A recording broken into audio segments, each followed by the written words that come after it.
"You've destroyed this family," my mom screamed. My sister joined in saying, "You were always the problem anyway." I stayed silent, packed my things, and left that night.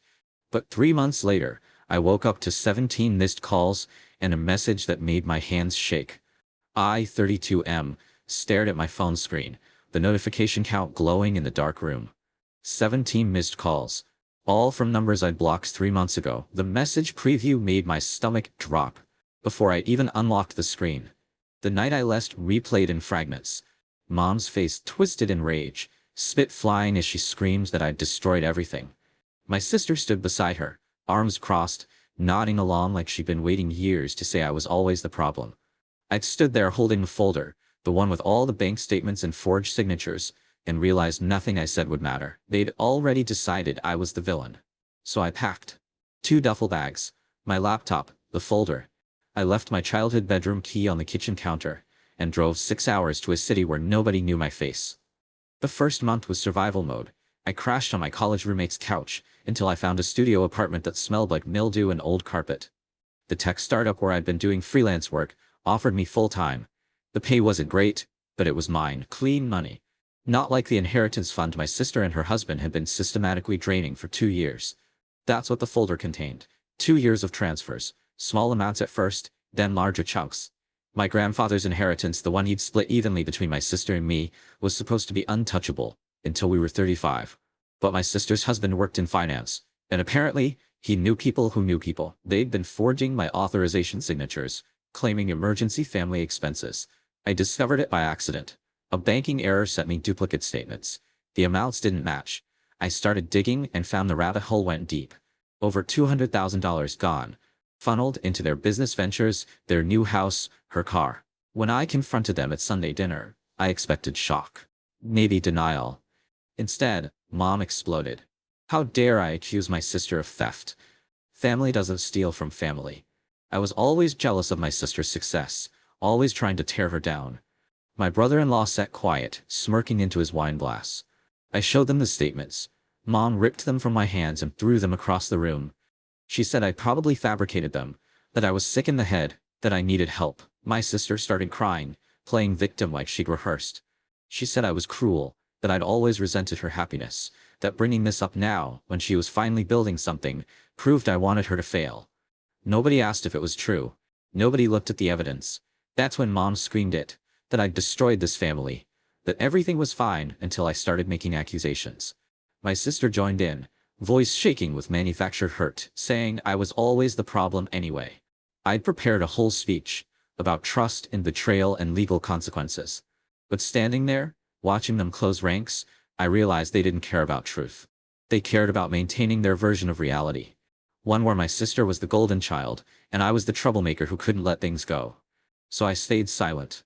I packed my things while they called my uncle, my aunt, anyone who would listen to their version first. I heard Mom on the phone saying I'd had some kind of breakdown, that I was spreading vicious lies. By the time I left, the family group chat was exploding with messages I didn't bother reading.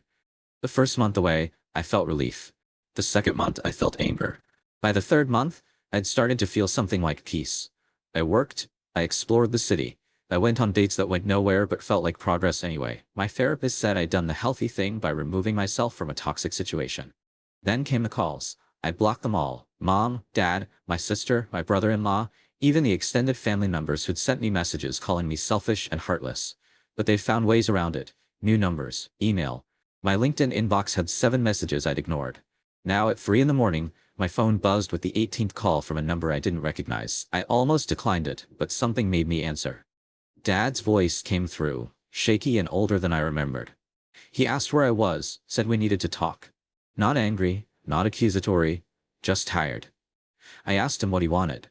He was quiet for a long moment, then said, Mom was in the hospital. Heart attack. Happened 2 days ago. I felt nothing at first, just cold numbness spreading through my chest. I asked if she was okay. He said she was stable, but it had been close. The doctors said stress was a major factor. The implication sat heavy between us, that somehow this was my fault too. But Dad surprised me. He said he'd been going through Mom's papers, trying to organize things in case the worst happened. He'd found documents, banking records, statements that matched the ones I tried to show them 3 months ago. He'd also found emails between my sister and her husband, discussing how to hide the transfers, how to make it look legitimate. He asked why I hadn't told him directly, why I'd brought it to Sunday dinner like a confrontation instead of coming to him privately. I reminded him I'd tried. 3 weeks before the dinner incident, I'd called him at work, asked to meet for coffee. That whatever it was could wait until we were all together, so I'd waited, and we all saw how that went. He went quiet again. Then he said he was sorry, that he should have listened, that he'd let Mom's reaction cloud his judgment, because it was easier than believing his daughter could do something like this. I asked about my sister, where she stood in all of this. Dad's voice went hard. He said my sister and her husband had lawyered up the moment he confronted them. They were claiming the transfers were legitimate loans I'd approved verbally, that I was trying to back out now out of spite. But their lawyer had apparently told them the paper trail was damning. Forged signatures could be verified. They were looking at serious legal consequences. Mom's heart attack happened right after a screaming match with my sister. Dad said Mom had finally accepted the truth, had demanded my sister return the money immediately. Said she'd used it for investments that couldn't be liquidated without massive losses. They'd argued for hours. Then Mom collapsed. Dad asked if I'd come back. Not permanently, just to visit, to see Mom before. He didn't finish the sentence. He didn't have to. I told him I'd think about it. He said he understood. Then he asked one more thing. He wanted to know if I'd already gone to the police, if charges were pending. I said no. I'd consulted a lawyer, had everything documented, but I hadn't filed anything yet. I'd been waiting to see if they'd make it right on their own. Clearly, they hadn't. Dad was quiet for a beat, then said he wouldn't blame me if I did. That what they'd done was theft, plain and simple. But he asked if I'd be willing to hold off just a little longer. Give him time to try to fix this as a family, before it became a legal matter. The idea that this could still be fixed as a family, after everything. But something in his voice made me pause.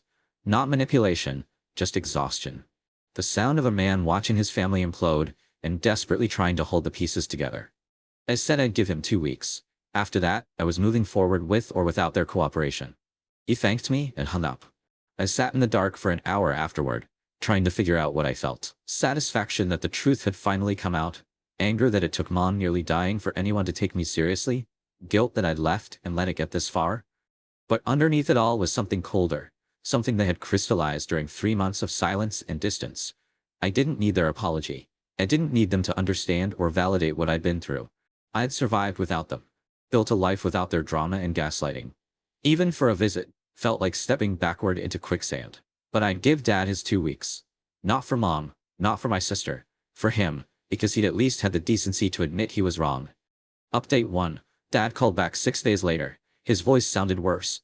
He said Mom was asking for me every day, getting agitated when I wasn't there.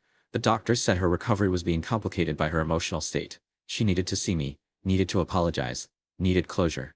I asked what my sister had to say about all this. Dad admitted my sister hadn't visited the hospital once. She'd sent flowers with a card, but she hadn't come.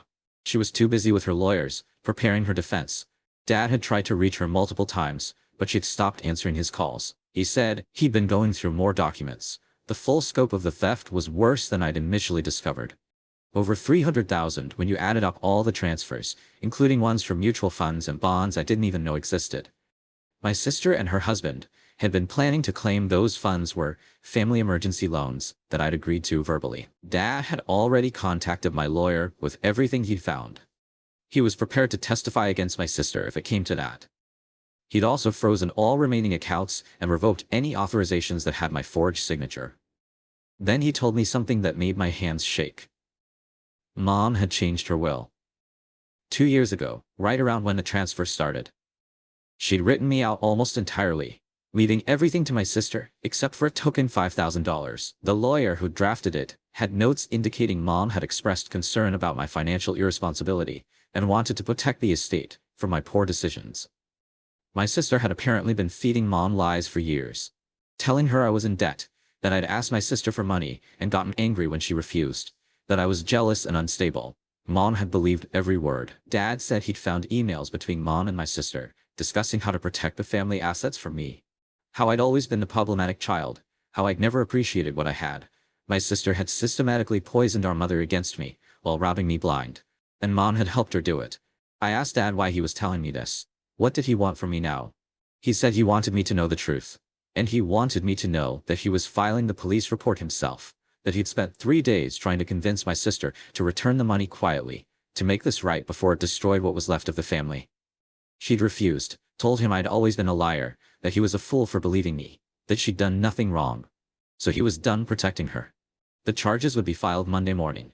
Wire fraud, forgery, theft. Dad had already spoken to the prosecutor. My sister and her husband were looking at serious prison time if convicted.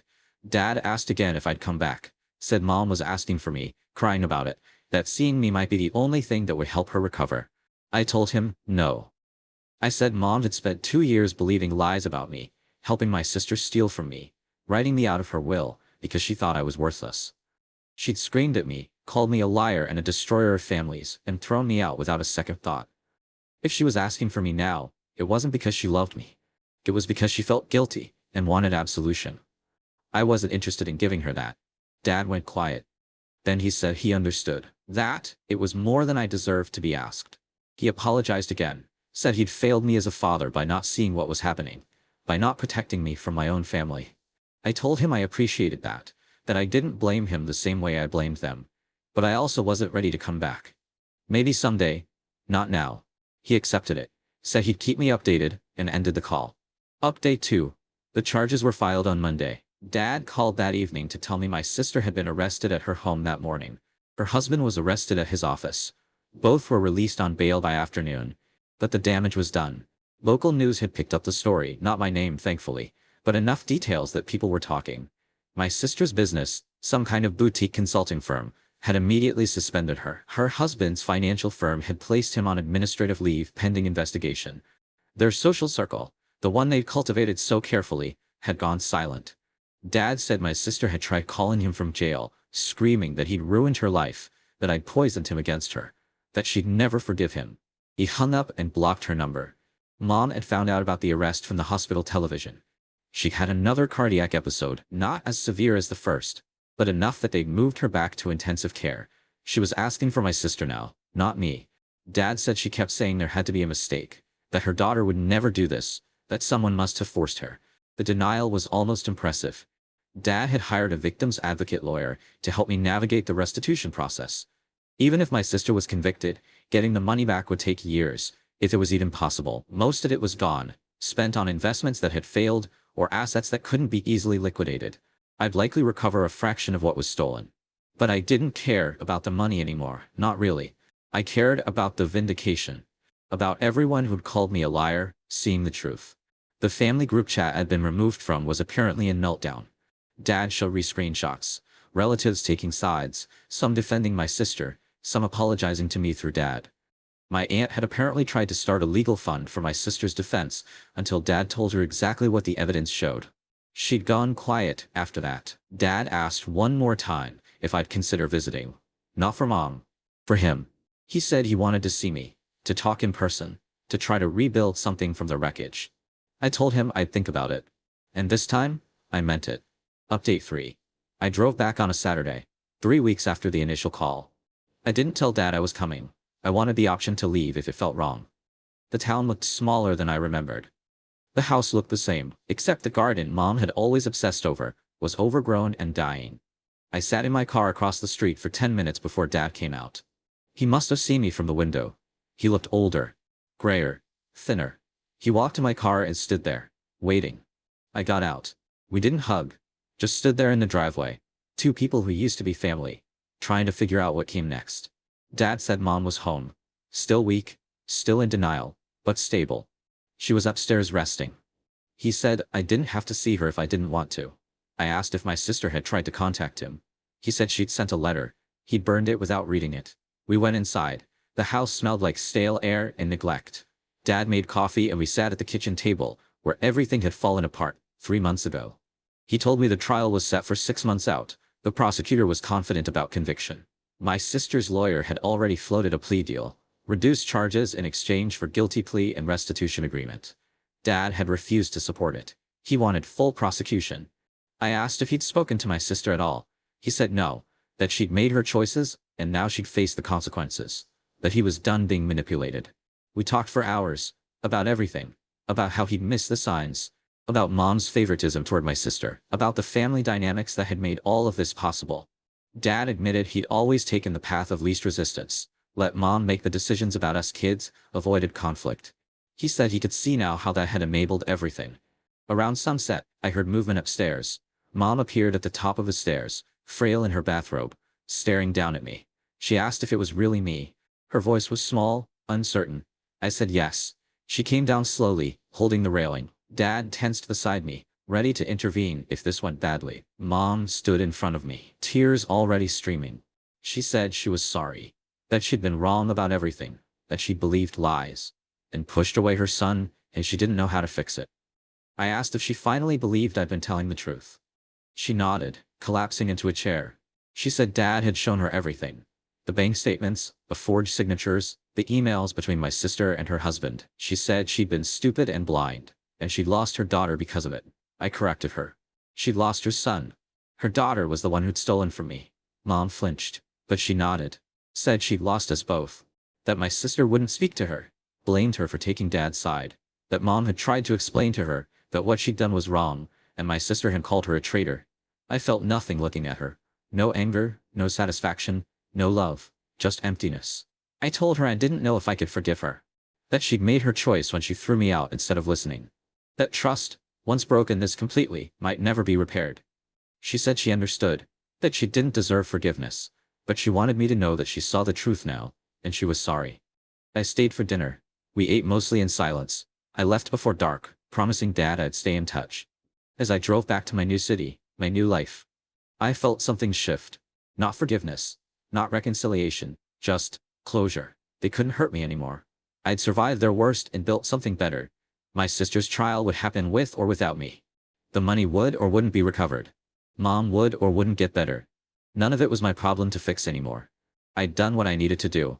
I'd protected myself, told the truth, and walked away with my dignity intact. The family that had screamed I destroyed everything was the one burning down.